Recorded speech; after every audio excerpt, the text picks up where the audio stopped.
A very good afternoon to all the students of class 10. Today I'm going to take up the poem Animals, written by Walt Whitman. Walt Whitman's lifespan was from 1819 to 1892. He was a well-known American poet. He became famous with his publication, that is The Leaves of Grass, in 1855.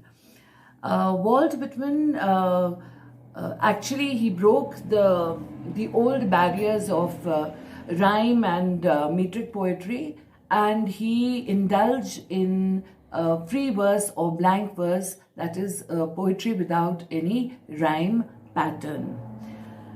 Now, in this poem, this Animals that he has written, he has compared man to animals, and he's tried to bring out that man lacks in virtues today to such an extent that we can actually see that man has forgotten all his values, and he's no longer ethical, and he's no longer, compassionate, generous, kind, empathetic, sympathetic, and he's become like a wild beast, But even the beast is better in the sense that they do not have, they're not double-faced. But man today has become double-faced. There's so much of all the vices that are present in man today. His condition has become so deplorable today. So he's tried to bring about a comparison of man to animals. And in contrast, what he is trying to bring home is that animals are far, far better than human beings, than man today. They have all the good qualities. They are not double-faced, and, they do not run after materialistic things as man. They're not possessed. They live their life each day as it comes. So there is, no crying, no anxiety, no, the way man is leading a life today, it's very, very hectic, and he's made life miserable for himself. But animals, they live in their habitat, they live in their natural surroundings in a way which is very, very comfortable, and they're very content. But today, man is not at all content. Desire has gripped him so badly, and because of desire, there is so much of suffering and sorrow. So he's trying to bring about a contrast between man and animals. Okay, so I take on the poem line by line, and I'll explain it side by side. I think I could turn and live with animals. They are so placid and self-contained. I stand and look at them long and long. Now here, in the first two lines, you see the use of I, and the figure of speech is anaphora. Okay. I think I could turn and live with animals. Turn means to move in a different direction. Now, why is this word turn mean used here? Turn because he is actually living with mankind. He's living among human beings. But then suddenly he decides, he thinks, that thought comes to his mind that he should turn his position and in relation to his surroundings, and he should actually start living with animals and let go of the human habitation and not live with humans any longer, but start living with animals. That is what the turn means. So that turn in relation to his surroundings, that he should now go and start living with animals.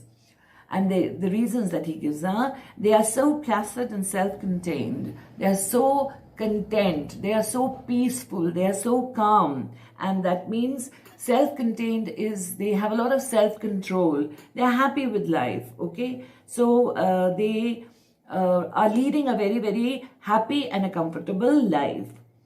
I stand and look at them long and long. So long and long, a figure of speech here is alliteration, L and L, and it's a repetition.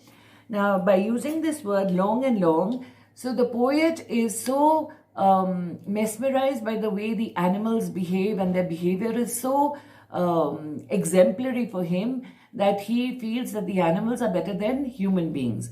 So he just stands and looks at them for a very long time, long and long. This is emphasis. The long and long has been elongated. That means for a very long time, for a prolonged period of time, he kept looking at them. Okay. Okay. So that is the reason why, and because this is a total contrast. Now, if you look at human beings, are they calm and composed and relaxed? No, they are not. They are not calm. They are not relaxed. They are not composed. They are running this mad race of materialism, and there is cutthroatism, and there is so much of unhappiness and so much of violence and strife. So they are not at all placid and calm, not at all. And they do not have self-control. They're not self-contained. Why? Because they are the desire to have more and more and more, and they have no control over their emotions. You know, there's so much of anger, and there is so much of bitterness, hatred, jealousy, malice, all these things, and there's no control over it. So today, man, in a way, is leading a very, very superficial life, so to say, because they are not united. There's no equality, whereas animals are very, very calm and composed. They're more peaceful, you know. Okay, we go on to the next line. They do not sweat and whine about their condition. Sweat and whine. Sweat over here means to perspire. You know, the exact meaning is to perspire, and you perspire when you do a lot of hard work. You perspire when there is physical strain. You perspire when there is heat. You perspire at times even in cold weather when you've done something wrong and you're nervous about something. Then also you get beads of perspiration. So there are various different angles when we do perspire. That is the life of man. Why? Because he's, you know, there is no, what do you call... there is no self-control, and there is no contentment. That is very important. If you're content, you're peaceful. Your mind is at rest, your body is at rest, you're peaceful, you're happy. But that is not the picture, that is not the scenario, you know. So man today is sweating, literally, you know, and there is so much to do. But animals, unlike human beings, they do not sweat. They do not get into all these various things like, you know, this physical labor, as such to say, and toiling unnecessarily sometimes. And he's made life like that, you know. Who is responsible for all this that is happening today? Nobody. Nobody's told us to do this. But we ourselves, that desire to possess so much, to acquire so much, and to, you know, be one up on the others, you know. So all that is making man sweat today. So, and whine means it's a cry of complaint, you know. Man is never satisfied, never satisfied. If it's too hot, he complains. If it rains too much, he complains. If it's too cold, he complains. Even if he's got all the luxuries and comforts, he still complains. So the discontentment that is there, the cry that is there, the whine that is there, man is continuously indulging in both sweat and whine. Now these two words, sweat and whine, they are a figure of speech, and that is metaphor. It's a metaphor. Both sweat and whine, they are metaphors, you know. Animals don't sweat, I would say, that they don't live in a state of anxiety, you know. They're very composed, they're very calm. They don't live anxious moments like man does. Man is always thinking about the future and always anxious about things. And as a result, what does man do by all this? He creates problems for himself, you know, health problems, other issues. And sometimes you cannot even give your, you know, you cannot even work to your ability if you're anxious and you're always thinking, you're always on the next move, you know. So life is full of anxiety today. There's so much of tension. There is so much of stress today. So unlike all this, animals do not go through this kind of stress and anxiety. And whine or cry over, they do not grumble. They do not complain at all, you know. So whatever comes their way, they're happy in any situation that they face. Whereas man, in contrast, is always grumbling, always complaining, is never satisfied. Then next line, they do not lie awake in the dark and weep for their sins. Now these animals, when you are not happy, when you are worked up about something because of this anxiety in many forms that comes to us, stress, strain. Now all this sometimes doesn't make us sleep comfortably. Whereas animals don't go through such a situation. And they lie, human beings lie awake in the dark and they weep for their sins, Now sins over here, actually these are all evil acts, vices. But sin in particular is when we do something which is moralistically wrong, That means we go against the wishes of God. An act that we commit which is immoral and it is wrong in the eyes of God.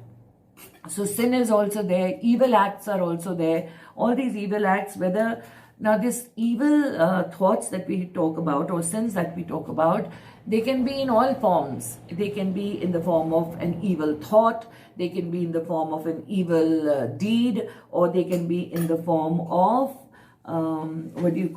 word. So if you've said something to somebody, you've used hurting words, that is also kind of an evil act, that is also kind of a sin. So in word, deed and thought, and this is what is happening today. There is so much of restlessness in this world. There is hardly any happiness. You cannot see eye to eye with each other. And sometimes, mankind has become so hypocritical. Like when you're standing among people or something, you're very nice and friendly and you're talking nicely about a person. And the minute the person moves away from there and you start criticizing or you start making fun of that person. So all this is not there in the animal kingdom. Animals are not like that. So this has been said for mankind, that mankind lies awake in the dark because of a heavy heart. Darkness could also symbolize gloom. When you're gloomy, you're sad about something, and then you keep, thinking about it. And as a result, and you keep weeping for your sins, for your evil acts that you have committed. It could be anything, like I told you, in thought, word, or deed. Or you committed some crime, you committed some scandal, and then in the darkness, you just have to lie awake and face it all, and you keep crying over your sins that you have committed. But animals are not like that. Animals lead a simple life which is far away from sweat, which is far away from whining, far away from anxiety, far away from grumbling and complaining. And they do not commit any sins as such, like human beings do. If we say that they're killing other beasts and they're feeding on other animals, that's their natural process, the way God has made them to be, They do not make me sick discussing their duty to God. Now this talks about people, when he's heard people talking a lot, being boastful or, trying to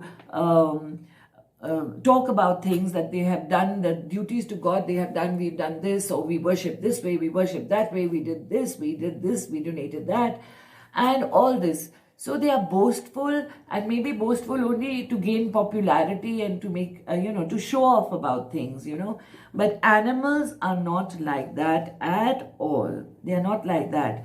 And duty over here means, their right or their commitment to towards God for any task.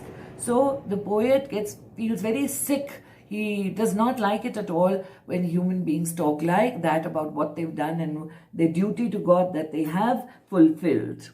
Okay. And animals are not at all like that. So by saying that they do not lie awake, they do not do this, they do not do this for animals, he's actually trying to portray that mankind does all that animals do not do.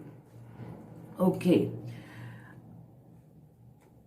Now here I would say, why does that make them, why does the poet feel very sick about them when they're discussing their duty to God?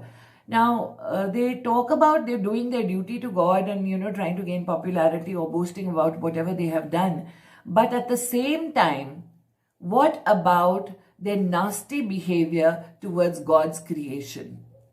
Man has been created by God. Animals have been created by God. So why does man He only talks about his moral duties towards God only. What about his creation? Why does man forget that the best way to serve God is to serve mankind? But we forget that. We are only talking about a duty towards God. And we forget that basically God will only accept whatever our prayers or whatever we are doing, or he recognizes charity or, whatever kindness that we do, only if we are kind and generous towards other people also, towards mankind and towards whatever God has created.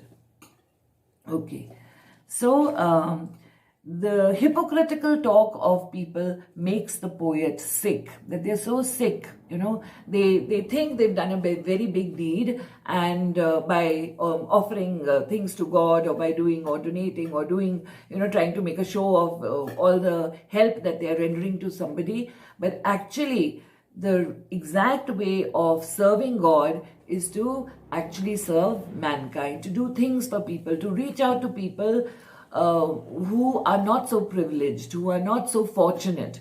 But then man forgets that, and he only thinks that everything, the going will be good as long as we are doing something for God, only that much. They curtail themselves only towards duty to God, and they forget about their duty towards mankind, okay, to God's beings.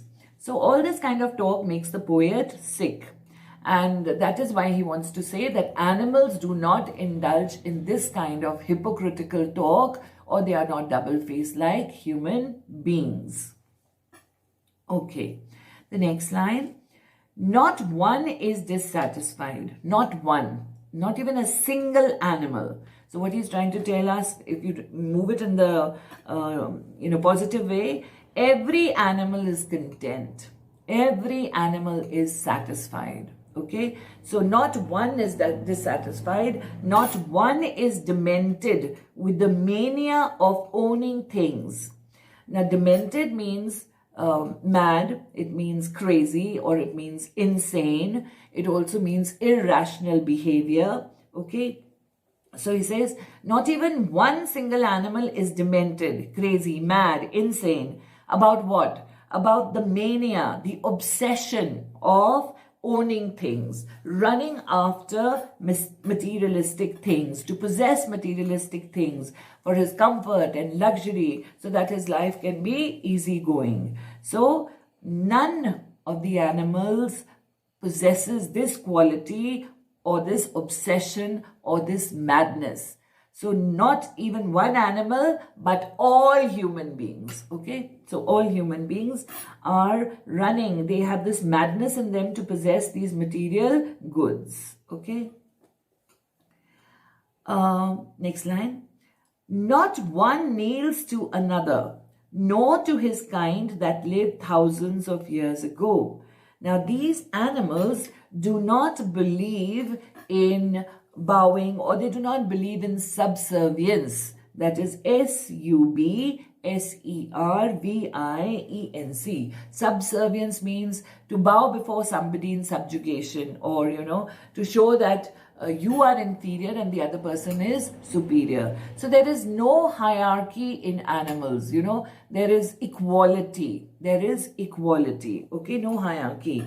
And whereas in human beings, you see, there is a lot of subjugation, there is a lot of subordinacy, like you have to, of course, towards elders, you have to show respect and all that, but sometimes authority also, and you may not be liking the person, but I mean, you're obliged to wish that person or bow before him or kneel before him or show that he is superior and you are inferior. Okay, so subordinacy that we talk about. So in animals, this is not there. Subservience is not at all there, and they don't kneel before each other or one another. Not even to his kind that lived thousands of years ago. Not even those species that existed thousands of years ago, and today maybe they have become extinct. Even before them, they do not bow, they do not kneel down. Now here, in comparison, we see that human beings do practice this, they kneel down, or this act of kneeling down means not, literally to kneel down, but to show devotion, to show loyalty, and, we all worship our ancestors, okay? And by kneeling in front of their picture or their portrait, and then we have all these gods, goddesses, prophets, reformers, great people. And probably man does this because, they have made their lives, or they've contributed in some way or the other for the upliftment of mankind, or, created things for the betterment of human life.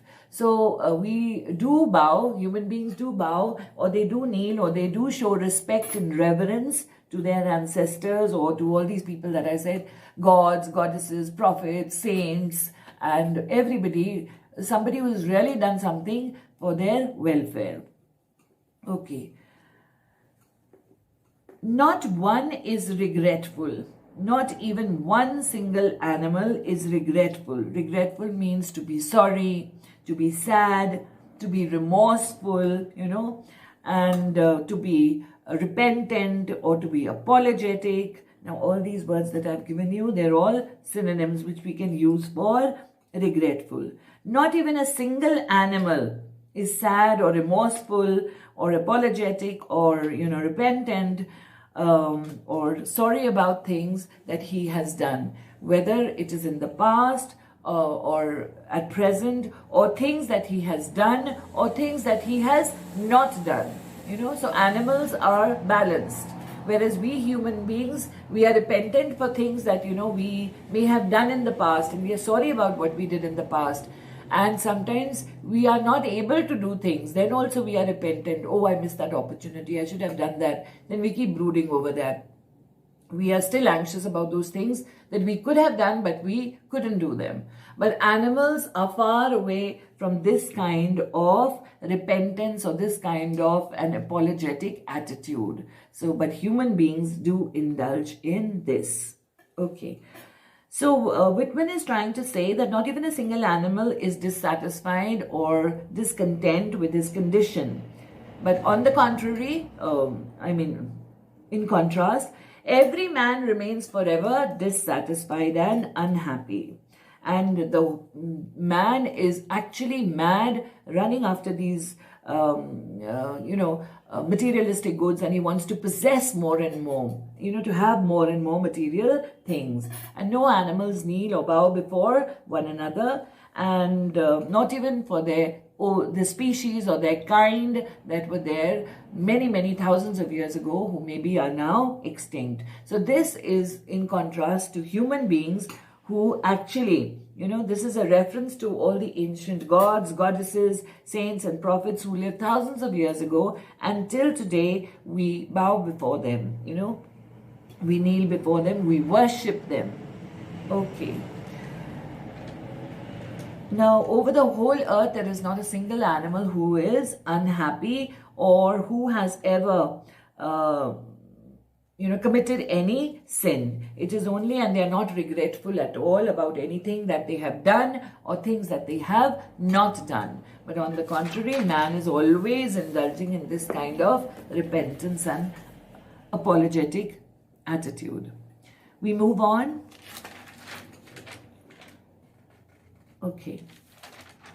So we can say that there is equality in the animal kingdom, which is such a good quality.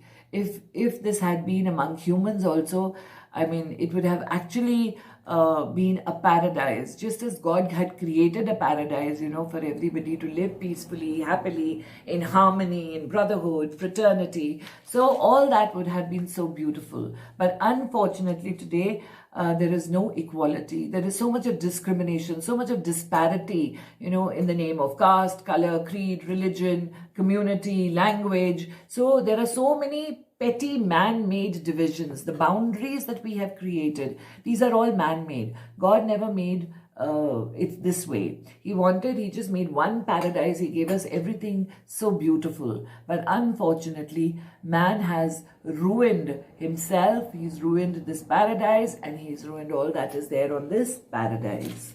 Okay, we carry on. So they show their relations to me. He's pondering over it, and he's thinking about that after taking a turn, and the thought that came to his mind that I must go and start living with animals. So they show their relations to me, and I accept them. Show their relation to me, that the animals display some kind of a connection, a relation with me, and I accept them. He accepts the animals. They bring me tokens of myself. Tokens means symbols, okay? And it's a metaphor here. The figure of speech is a metaphor. They bring me tokens of myself. Now, token is a metaphor here, and token here means a symbol, but in the connotation of the poet, it is qualities. They bring me qualities of myself. He can see his qualities in the animals, okay? They evince them plainly in their possession. They clearly express, show it or display it or express it clearly or reveal in their life that animals have all these good qualities, all these noble qualities that actually once upon a time humans had, okay? Okay. Plainly, clearly in their possession, that they possess them. They actually have these qualities. I wonder where they got those tokens. From where did they get these qualities? So there is a question. He's wondering that how come it was actually given to mankind, but how come animals have actually got them in their possession? I wonder where they got those tokens. Then he says, did I pass that way huge times ago, long time back, and negligently, carelessly drop them. Now, drop them is a question mark because he doesn't know whether that happened or not. So it's a question mark for the reader also to ponder over it, and it's food for thought. That many years ago, maybe mankind or man actually carelessly dropped these qualities, left these qualities. Dropped means left these qualities, and now he no longer possesses these qualities. So all those qualities were picked up by these animals, because today, man today is, like I told you, a double-faced, and you have these dual personality, and then you also have these masked mankind today. Each one of us has a mask, and we are different. At different times with different people, we do not show our true colors. Animals, they are very truthful and honest in their lives. I mean, even if they're killing other animals, they are not hiding it that they're killing, and they are honest about it. They're honest that they show their relation to other animals, that yes, they do feed on them and they do kill them. But that is a natural way as God had made, the food chain as we talk about. Okay. But they don't hide this, that they are, trying to kill another animal to satisfy their hunger. So this is a big question mark over here, and that is food for thought for all human beings, that, maybe to tell them that come back on the right track and, bring back all those qualities that you had lost. Go and look for them, find those qualities and imbibe those qualities and have them back, and once again possess them, And just as we are trying to, run after materialistic things, and we are mad, we are crazy, we are insane about possessing all those materialistic goods and objects. So why not, go and look for all those qualities that we have lost, and actually try to revive them, bring them back and into our own possession. So the poet here is trying to say that the animals have the same qualities that he has. that is why this poet, we can say, he talks, why he can talk like that, because he follows all those virtues. Virtues are good qualities. He follows all those virtues, those noble ideals.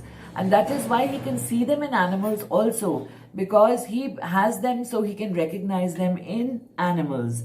Like him, they too look happy, calm and contented. Very important for life, to be happy, to be calm and contented. Because the root cause of all suffering, misery, anxiety, stress, strain, everything is desire, So to be content with what you have, to be happy with what you have, There is much in the poet that corresponds or matches with the nature of animals.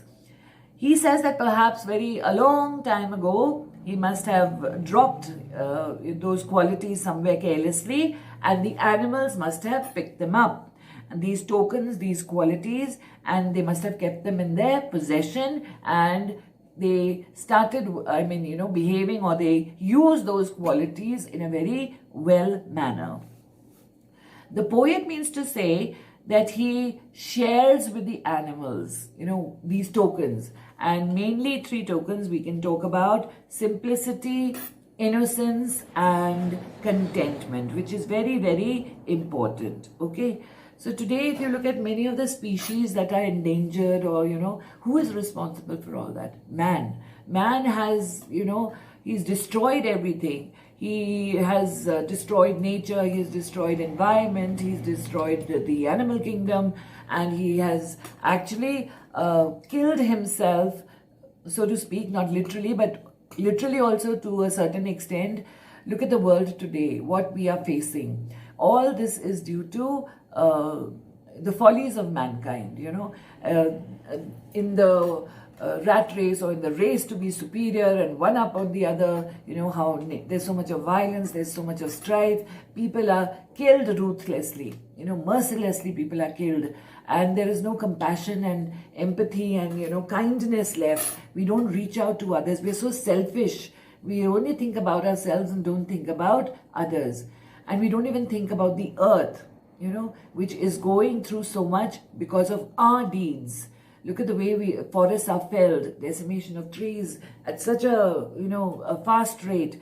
And what are we doing? We are actually digging our own grave. There's so much of, even amongst children. There was a stage when children at least, led a good life. But today, because of this so-called, in the name of progress, or in the name, things are made, things are invented for our benefit, for our welfare, for our comfort. But unfortunately, man misuses those things, and he only wants to have that, yes, these things should benefit me in some way or the other. And then these things, these inventions, they start getting abused, and man uses them in the wrong context. So all this is trying to show that man is actually responsible for his own deeds, and he is actually digging his own grave. And why has man lost these qualities? Why were these qualities dropped carelessly?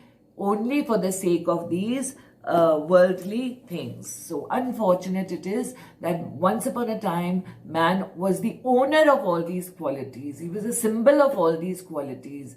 But unfortunately, he dropped them.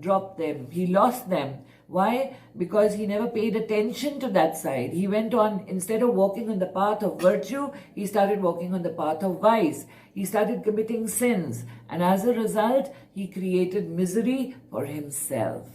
So, for the sake of these worldly things, man lost all these tokens, all these qualities, all these good things that once he was the master of.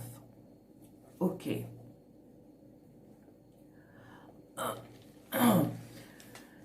In this last stanza, tokens I told you is a metaphor, which is a symbol, that is qualities. Okay. That is that. Okay, we move on to the question answers. Notice the use of the word turn in the first line. I think I could turn and live with animals. What is the poet turning from?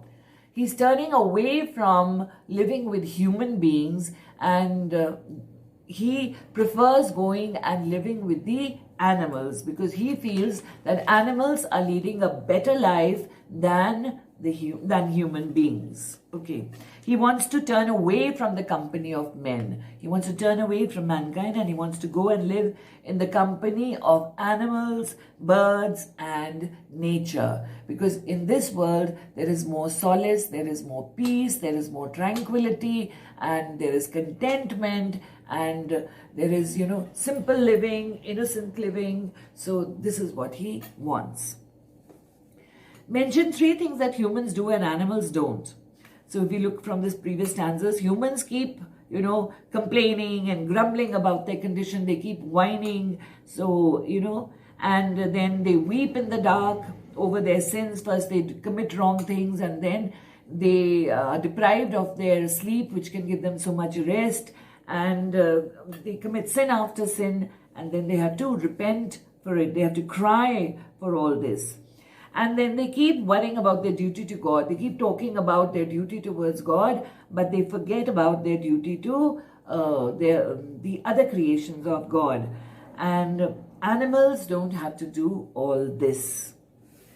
Okay, do humans kneel to other humans who lived thousands of years ago? Yes, humans do kneel to other humans who lived thousands of years ago.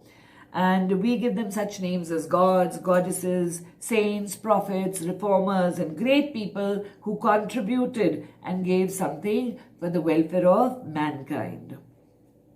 Okay. What are the tokens that the poet says he may have dropped long ago and which animals have kept for themselves? The tokens that the poet is mentioning are all the good qualities that make a man. All these qualities were dropped, lost somewhere carelessly, but it was not actually literally dropping or carelessly losing them. It was not using them, not making yourselves live a life with these qualities. So man changed ways, and he started, instead of going on the right path of virtue or good deeds, good acts, good behavior, good conduct, he went onto the path of vices. All the evil acts in the form of thought, deed, and words. Okay. The qualities, they are the qualities of innocence, simplicity, and contentment. Very important to lead a comfortable life. Man has dropped these qualities through the ages, and now animals have taken possession of them. It's really very sad that why man today has become so hard-hearted. It's a pleasure sometimes when you get these lovely videos, where these animals are doing so much for the other animals. They reach out, they are helping them, either come out of the water or trying to save their babies or trying to save, they're so, you feel that they're so good at heart. And look at mankind, when sometimes you come across those cruel, videos also where people have tied crackers to, the dog's face or his tail, and how the face got burnt, and how the dog got burnt and things like that. How can you do such activities? So then we can say that the beastly instinct is there in man today. The animals are still better, because all this animal instinct, and no sane person would ever do such a thing like that, to harm or to kill or, do all these notorious things. So definitely this poem is, it has brought home a good message and gives us food for thought to change our ways and think about ourselves. Are the animals better, or we have turned into those beastly animals ourselves? We should be, looking after the animal world, but instead we ourselves have become so beastly and so ruthless and merciless and indulge in all kinds of wrong deeds. So it's very true that the poet is trying to make a decision or take a decision to turn away from being in the company of men and being in the company of animals, because they are far better, they are more loyal. And it's not only this, like on this videos you see these men folk and these women who are living in the forest, and those huge lions and those beasts, and how loving they are, how they pounce upon that person, and how affectionate they are, and how they lick them up. And it's so beautiful to watch that relationship. That was the kind of relationship that God had thought that man would actually make, continue to, living in this paradise, and add to the beauty of the paradise. But unfortunately, man ruined it all, destroyed it, shattered it all. So it is very, very true that today man has actually lost all those qualities, and he needs to think over it, and he needs to develop or bring back those qualities in him to make this world a better place. Okay. Next question. Why does Whitman admire animals? Whitman finds that animals are more virtuous. They have more noble qualities than man, and because they are completely lacking in men. Animals never grumble over their condition. They never cry. They're never anxious, and they don't weep for their sins, and they don't repent and regret about things which man is actually doing. And they don't need to bow before anybody because there's equality in the animal kingdom. That is why he admires these animals. Okay. What does the poet say makes him sick? The poet says when people talk about, they boast about, about their duty to God and their moral duty that they're doing, and the actual duty is towards God's men, but that they forget, and they only keep talking about their duty towards God. And all this talk is basically, it's all hypocrisy. So such talk makes the poet sick. Okay. Why are humans unhappy according to Whitman? The main cause, I told you, desire or discontentment is the root cause of a man's life or man's unhappiness today. They run after material things, they go mad for them, they're crazy about them, they want to possess them, everything. And in order to possess those worldly things, they commit sins, and then they weep in the dark over them. And they keep grumbling, and they keep going through anxious moments, So all that makes them unhappy. Whereas what does Whitman observe about the animals? That they're total contrast to the way man lives today. They don't grumble over their condition, they are calm, they're placid, and they don't talk about their duty to God, they don't run after materialistic things, and they're always happy. Okay. In what way does the poet see a reflection of himself in animals? All those qualities that the poet possesses, he sees them in animals, and that is why the connect develops. That's why the connection is there. Like animals don't bow before anybody. They are self-respecting. Like there's no question of, somebody being superior or inferior. So they're self-respecting. They don't bow before the other animals or even the animals that were there, centuries ago. Okay. And they have no false notions of respectability. There are no false notions. And they're simple-hearted, and their behavior is very, very dignified. They don't have any guile. There's no treachery. There's no deceit. There is no evil in them. And they are not troubled by any sense of guilt. There is no sense of guilt. And they don't, why? Because they don't have to ponder and cry in the darkness over their sins. And when do you cry over your sins? When your conscience pricks you. Conscience is that little inner voice that pricks you.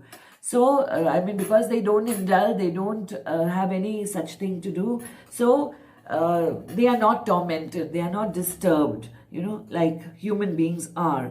There is no artificiality in animals. They are what they are.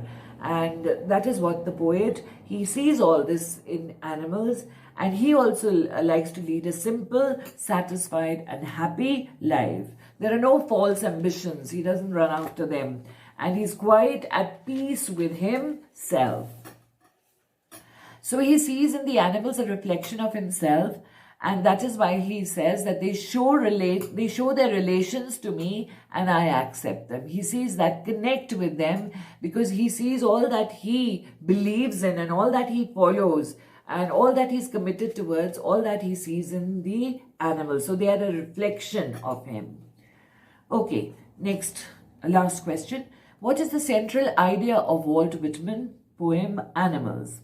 Now, this is the poet's tribute to animals. The poet finds in animals symbols of perfection.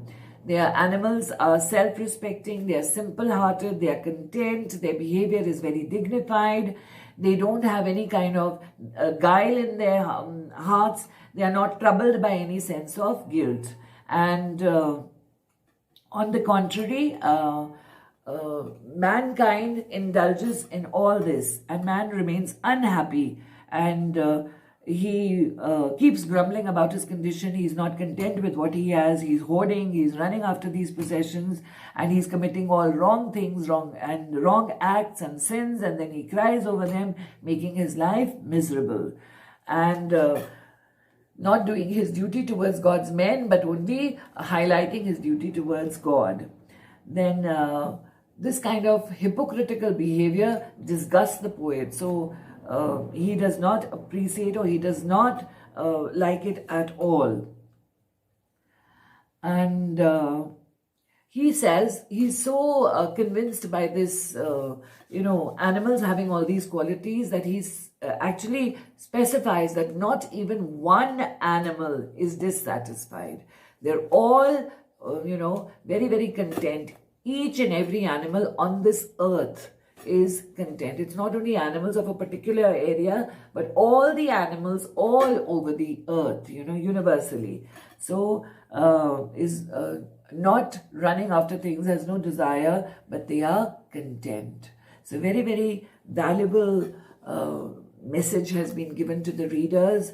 And if we start following this, children, these are not just stories that we have and question answers to be done, but actually all the message that you get from all this is a lesson for a lifetime. And if you do try to imbibe them and try to follow them, your lives can become very, very comfortable and happier and more relaxed, and the joy of living will also be experienced. So I hope you've understood the text. Thank you very much for watching. God bless you.